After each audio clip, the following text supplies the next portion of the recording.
Hey guys, welcome back to my channel.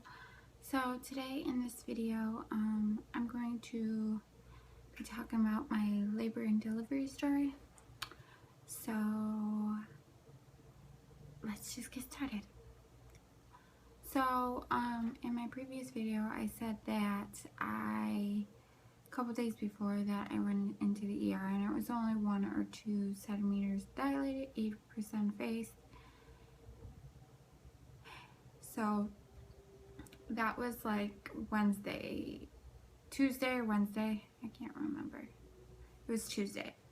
And so Thursday I had an actual doctor's appointment and they just checked the baby's heartbeat and measured me, and I was at like 39 weeks on the dot. So everything was fine there. So they just said to that everything was looking good and that they would see me that next morning. I was supposed to be there at 7:45, which I ended up getting there late because me and my husband stopped and got something to eat before, so I didn't get there until almost like 7:50, 7:55. So yeah, I got there, they took us to our room, and then they just did all the necessary pre-admit paperwork. So that took about an hour to do all the pre-admit paperwork, and then they had me change into the slip or nightgown, whatever you want to call it. And then the midwife came in and she checked to see how much I was dilated. I was still at a 2, and she said I was 100% effaced, but I was still at a 2. And she felt that, I'm sorry if the lighting's a little weird.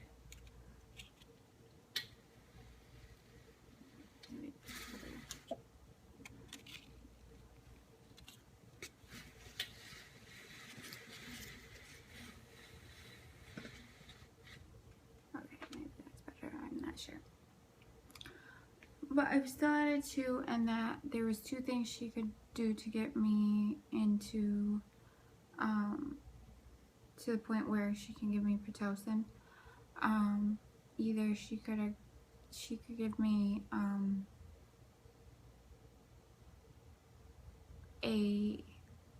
what she calls a balloon, basically, and it's a catheter that opens up your cervix, or she could put a pill in, and that softens the cervix as well.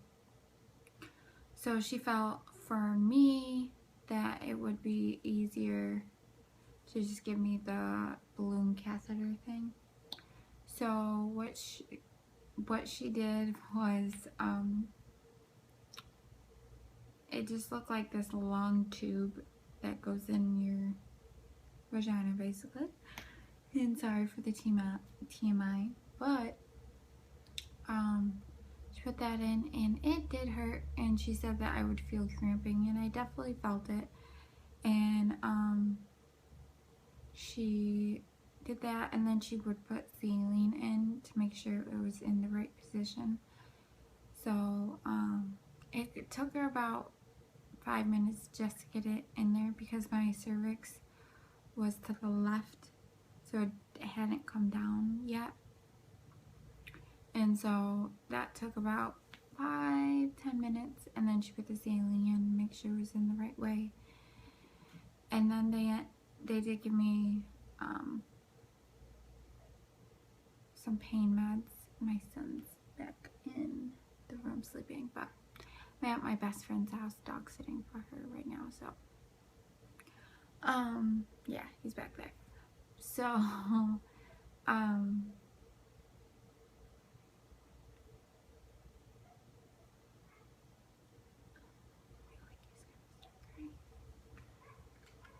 gonna go get him.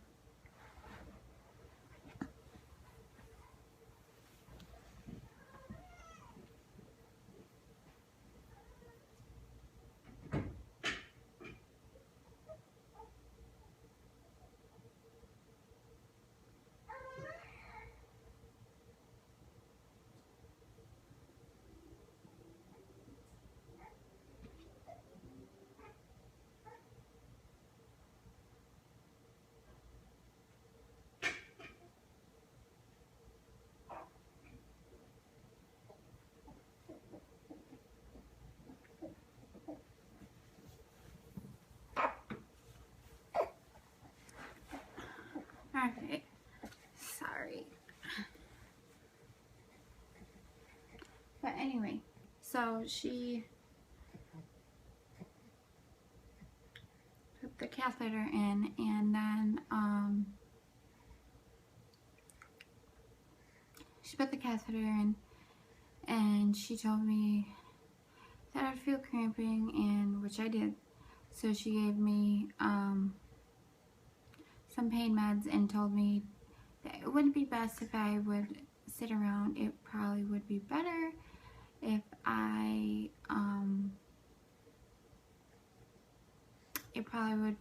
I walked around or bounced on the birthing ball and all that kind of stuff. So I lay down for like an hour, and then I got up, me and my husband.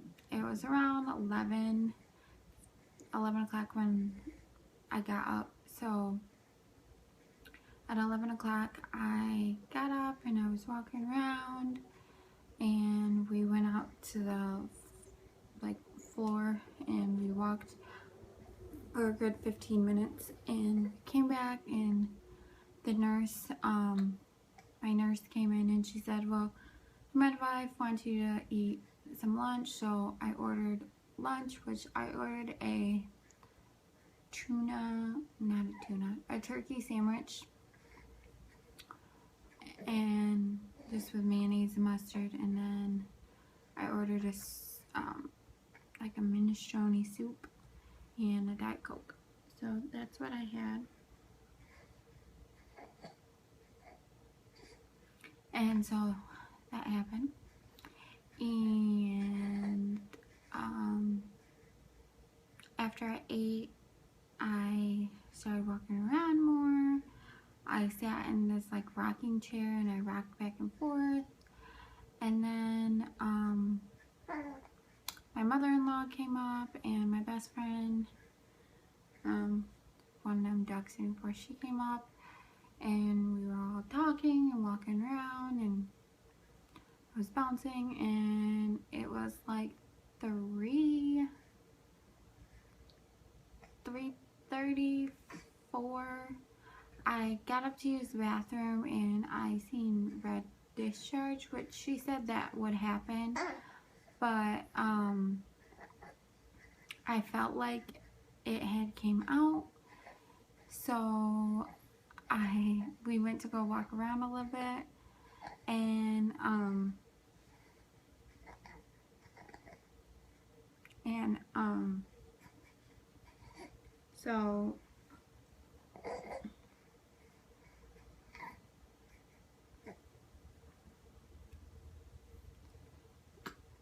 so when we went to go walk around, I seen the midwife, and she's like, why are you walking funny? And I'm like, I'm not really sure. Is it supposed to be falling out? And she's like, I don't think so. So we went back to the room, she checked, and she's like, yep, you're dilated to a 5.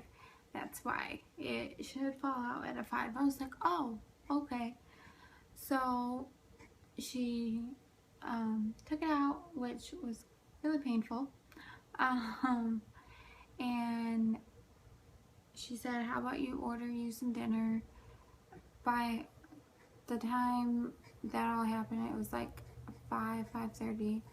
So I ordered some food, and I just ordered pasta with some, it was just butter, it was like a butter garlic sauce on it, and then some garlic bread and a salad and a Diet Coke.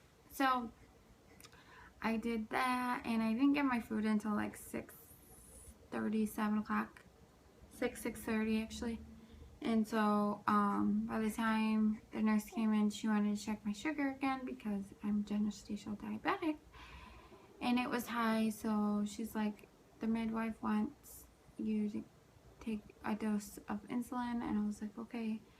So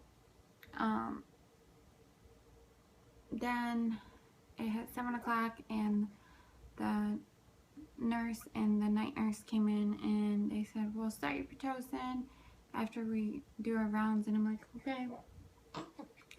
So she's like, it might be best for you to take a shower because you're not going to be able to take anything after you get the Pitocin. It's like, oh, okay. And then so I got in the shower. My husband helped me.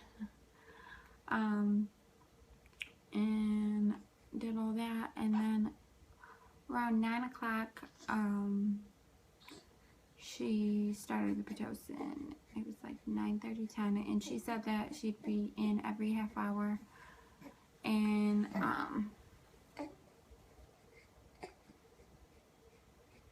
she'd be in every half hour to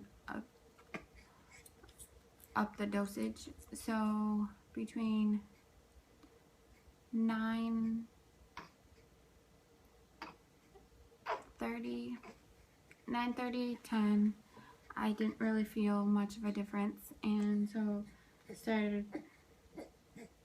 I would get contractions, but they wouldn't be on a steady pace. They would be here and there, and then she'd come in every half hour. So I started really feeling them around 12:30, 1 a.m. I started really feeling them, so I would be rocking in the rocking chair, and then I ended up, it was my mom's idea, to put the bed up and like rock back and sway back and forth. That helped a lot. And then insert a picture that my mom took of my husband because he fell asleep. But which I find funny. And then me and my best friend, my two best friends were up there, and my mother-in-law came up. And so around 2 o'clock they left, and so I decided just to lay in the bed, and around that time my contractions started to be on a steady pace. So I ended up, the nurse ended up putting me on a beanbag. My belly was on the beanbag, so I wasn't like laying directly on, putting pressure on my belly. And then my whole body was like, hold on, I'm gonna show you. Trying to adjust him on my lap. My whole body was like this, and my belly was like that. So I did that, and I ended up falling asleep, and at 3:34 my water broke. I woke up and I was like, Mom, I think I'm peeing myself, and she goes, your water might have broke. So I went to the bathroom, and I'm like, I don't have to pee, but I feel like I'm peeing constantly on myself. So she called the nurse came in, and she checked my, what are you doing? This is the puppy I'm watching. The dog, basically. Peyton.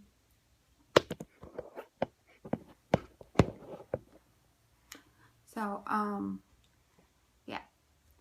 So she came in and said my water broke, and asked if I wanted to get that epidural, if I wanted to wait a little bit. And I said I wanted to wait a little bit, and then my contractions were like steady. Like they hurt really bad. And so I tried. He's smiling at me. Okay, that was really brave. So I tried to push through them, and my husband would like massage my back, and that ended up helping because I had back labor. So around 5:30 I called the nurse, and I was like, I think I need the epidural. So she was like, okay. So she had me use the bathroom again, and then she pulled the bed up and then put a pad down, and so I was sitting. She's like, I need you to sit straight up when he comes in. I'm like, okay. So he came in, and he did all the necessary things, and he said, just let me know when you're having a contraction. I'm like, okay. And as he was doing it, he's like, are you having any contractions? It's like, oh, yeah, sorry. I'm just kind of zoning them out. He's like, oh, do they hurt bad? And I said, yeah, they hurt.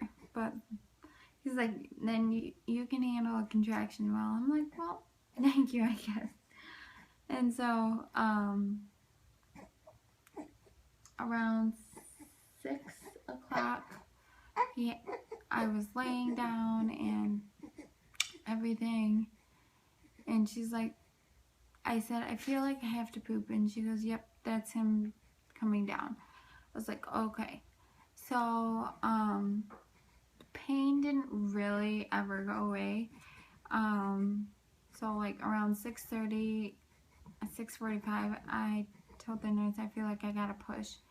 And she was, okay, start pushing. And,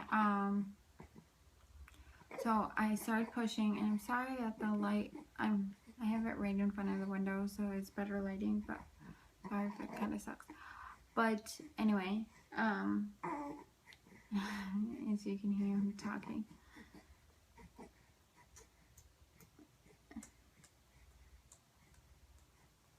But anyway, so around 6:30, 6:45, I started pushing, and then the morning nurse and a morning midwife came in, and I started heavily pushing.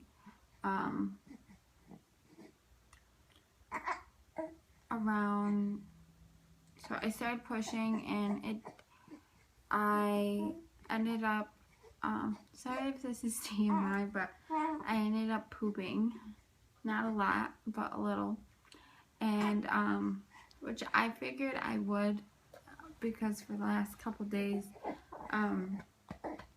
I had been, pooping a lot. So anyway, yeah. So I started pooping, and by the end of it, I felt like I couldn't do it, only because,